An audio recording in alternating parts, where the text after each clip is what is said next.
Paranormal investigators have been digging around in houses for a long time. Whether it's the famous ones like Ed and Lorraine Warren, whether it's new ones you haven't heard about, and whether it's some of the most famous spooky stuff in the world, we got it all on today's most amazing top 10 list. Coming in at number 10, we have Annabelle. I feel like it's been years since I've talked about Annabelle. She is by far the most famous haunted doll in the world. Most of you probably know her from the horror series The Conjuring and some of the spin-off titles. But a few of you watching won't know that those movies are based on a real doll. Oh yeah, it is one of the most famous demonically possessed items in the world.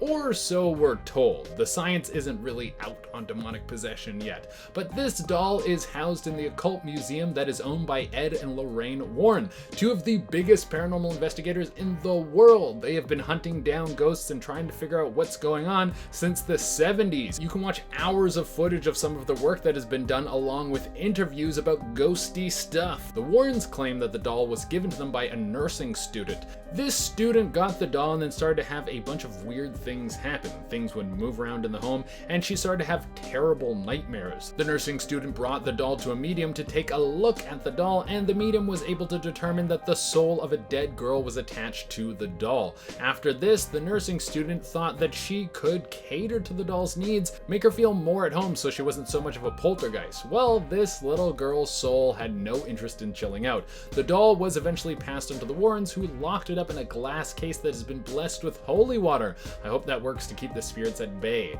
Coming in at number 9, we have The Spot, a paranormal investigator on Reddit who goes by the name BuddyTwin63, said that he encountered something very strange while searching through a house in Pennsylvania. Him and his team of ghost hunters were looking through a run-down house, and they were running into the regular spooky stuff. There were some empty bedrooms, moldy walls, but nothing that seemed that exciting. In fact, he even said in his post he wasn't sure if this place was haunted. It was just always good footage to go check out a run-down abandoned home, and it was always free. So he kept looking around, and then he was drawn to the living room. He felt like it was calling out to him.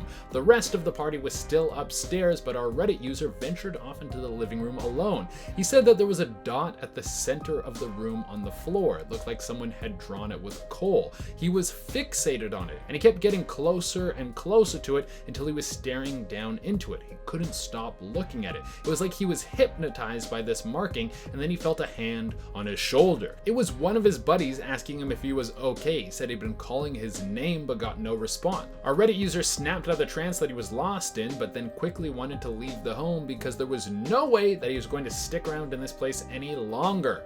Coming in number 8, we have MINDSEED TV. MINDSEED TV is some of the best paranormal investigative content on the internet. If you are a fan of spooky stuff, then you should for sure go check them out. And since their content is prime time, it should be no surprise that we have it on today's list. In this clip we're about to show you, they are in an abandoned home, and they are using an e-reader. This is a device that ghost hunters use all the time to try and communicate with the dead. The crew of MINDSEED TV asked the ghost to move the temperature on the e-reader from 4 to 5 degrees, and then this happened. Do nothing harmful. We just want you to keep moving that temperature. If you can move it to 5, we will find a way to communicate with you. We can communicate through the spirit. No, I don't know what that is. Maybe it's all a coincidence. Maybe it was some clever camera work or some editing on the back end. But these guys always seem pretty legit, so I don't know if they would try and pull a fast one on everyone. So maybe ghosts have the power to shift around temperature, and if that is the case, then my heating bill is about to go into the ground. You're telling me that I could be having ghosts heat my apartment for free. That sounds like a sweet deal. Next, coming in at number 7, we have You Break It, You Buy It. Here's the thing with some ghosts. They have no respect. They think they can just come into your home and mess everything up and not have to pay for anything. Well, that's why we got Ghostbusters, my dude. Maybe if you were a little more polite when you walked into a person's home, you wouldn't get greeted with a proton pack and then locked away in a massive ghost container thing that holds ghosts. I don't know what they call it in the movie. But this has to be one of the rudest ghosts I have ever seen.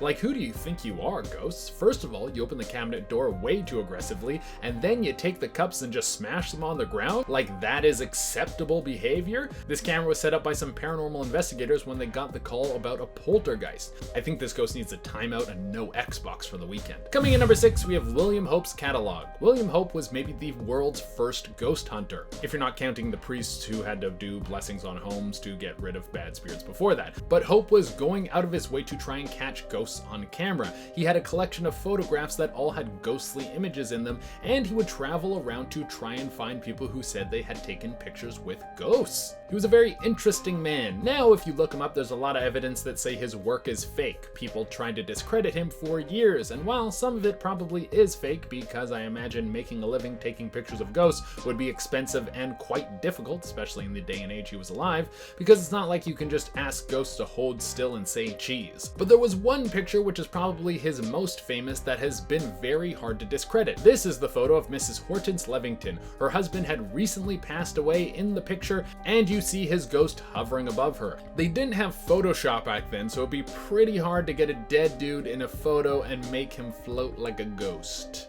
Next on the list, guys, we have Do My Taxes. This ghost seems to love accounting because for some reason it has taken control of an accounting calculator. Let's take a look at this.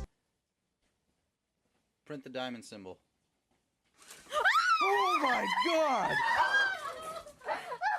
That is so fucking sketchy. Yeah, if there is any ghost I want in my life, it's one that knows how to organize my paperwork. That's something that I would like done on a regular basis, and this dude seems like the right man or ghost or lady ghost or ghost for the job. Next on the list, we have The Bell. I snagged the story off of the interweb, and it was apparently written by a paranormal investigator, and they talked about what happened while they were exploring an old creepy mansion when they came across a bell that started ringing all on its own.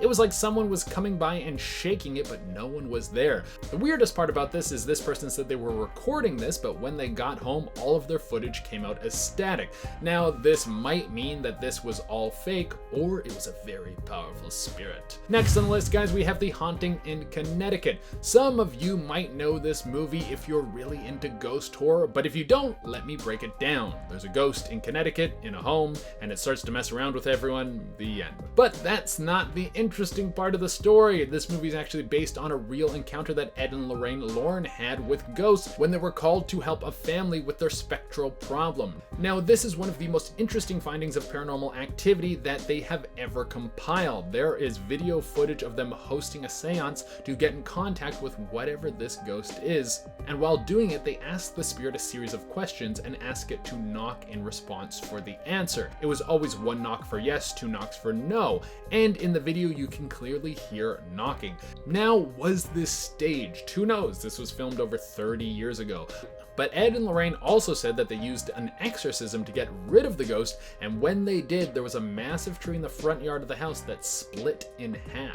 Next on the list, we have the Worley Hospital. Probably one of the most popular paranormal investigative shows is The Ghost Hunters. It's on A&E, and it's probably been made fun of more than anything else to do with ghosts. But even though these guys are an easy target for comedy, it would make sense that they've actually ran into a spirit or two. While checking out the Worley Hospital, they were scoping out the basement with some infrared cameras, and they came across this.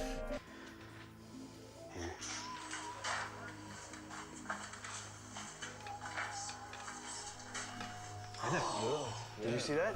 And now I don't know what that was, but when you're watching the whole clip, you can see that there was nothing in front of him when you're looking at it with the plain eye. But there was clearly something that passed through the infrared, so what does that mean? And next, guys, we got The Dark Books. We are heading back over to Reddit for this one. This story comes from a paranormal investigator who said that they were exploring an abandoned mine. They claimed that a few miners had died down there about 100 years ago, so they went to investigate, and for the most part, it was just a run-down cave. They didn't find anything interesting, but then they hit the jackpot. One of them came across some books. They looked like old journals. They picked them up and they started fingering through them, but the books were so damaged they could barely hold them without pieces falling off. But whatever, they thought it was a cool find and they decided that they would take them. Right when they turned to leave with the books, they saw a shadow pass by a light and then a terrifying scream echo through the mine. It was so loud it sounded like someone shouted right in their ears. They promptly dropped the books and then got the hell out of there. there. Yeah, I don't blame them. All right, guys, that has been our list. I've been your host, Jade Arena, and until next time, keep enjoying this spooky content.